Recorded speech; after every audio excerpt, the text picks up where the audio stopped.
আসসালামু আলাইকুম। অনেক মা বোন আছেন যাদের বারবার গর্ভস্রাব হইতেছে, গর্ভে বাচ্চা আসতেছে। কারো দেখা যাচ্ছে যে 1.5 মাস, কারো 2.5 থেকে 3 মাস, কারো 5 থেকে 5.5 মাস, কারো 7 থেকে 7.5 মাস। এই সময়গুলির ভিতরে গর্ভস্রাব হয়ে যাচ্ছে। এই ক্ষেত্রে আমি আপনাদেরকে অনুরোধ করব, হোমিও চিকিৎসা অত্যাধুনিক চিকিৎসা। কারণ এই ক্ষেত্রে যে চিকিৎসাগুলি করে থাকি, আমার চিকিৎসা জীবনে আমি এর মধ্যে কোনো ব্যর্থতা পাই নাই। এই জন্য আপনারা এই ক্ষেত্রে নির্দ্বিধায় অভিজ্ঞ বিশেষজ্ঞ হোমিও ডাক্তারের শরণাপন্ন হবেন। তাহলে দেখবেন আপনারা এখান থেকে অনেক ভালো উপকার পাবেন। এই ক্ষেত্রে গাইনি বিশেষজ্ঞরা যে চিকিৎসাগুলি করে থাকেন, সেই চিকিৎসায় কিন্তু সফলতা খুব কম আসে।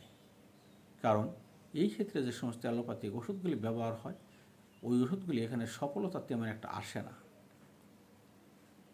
আমি আজ 30 বছর যাবৎ এই ক্ষেত্রে অনেক সাধনা করে দেখেছি এবং অনেক রোগী চিকিৎসা করতেছি। অ্যালোপ্যাথি ডাক্তাররা যারা চিকিৎসা করতেছেন, ঢাকায় যে সমস্ত অত্যাধুনিক হাসপাতাল আমরা বলতে পারেন, ঢাকা সিএমএস, ল্যাবরেট, ইবনে সিনা, মেডিনোভার, পিজি, ঢাকা মেডিকেল, এই যে চিকিৎসালয়গুলি, এই চিকিৎসালয়গুলিতে রোগীরা আমাদের কাছে ফেরত আসে। এছাড়াও বিভিন্ন জায়গা থেকে চিকিৎসা করে রোগীরা ফেরত আসে। তবে এই ক্ষেত্রে আমি দেখি যে আমাদের হোমিও চিকিৎসায় আমি তেমন একটা ব্যর্থতা কোথাও দেখি না। তবে এই ক্ষেত্রে যখন আপনার গর্ভে বাচ্চা আসবে, তখন থেকে আপনি ওষুধ খাওয়া শুরু করবেন। বাচ্চা প্রসব না হওয়া পর্যন্ত আপনার এই ওষুধগুলি ব্যবহার করতে হবে। আর এই ক্ষেত্রে আপনি অবশ্যই অভিজ্ঞ ডাক্তারের কাছে যাবেন, অনভিজ্ঞ ডাক্তারের কাছে যাবেন না। তাহলে কিন্তু আপনি ভালো রেজাল্ট পাবেন না।